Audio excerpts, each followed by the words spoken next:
findings combined with previous evidence meet the constitutional threshold for impeachment.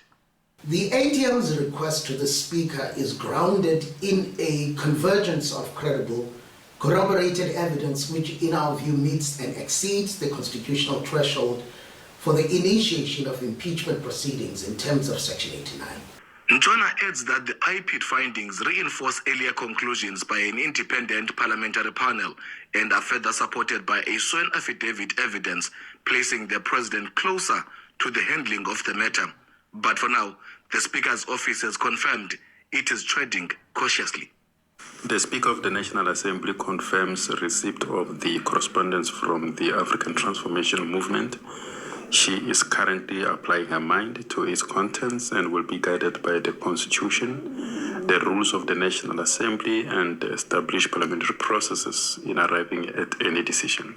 Meanwhile, the chairperson of the Portfolio Committee on Police says Parliament's immediate focus will be on oversight of the IPID findings.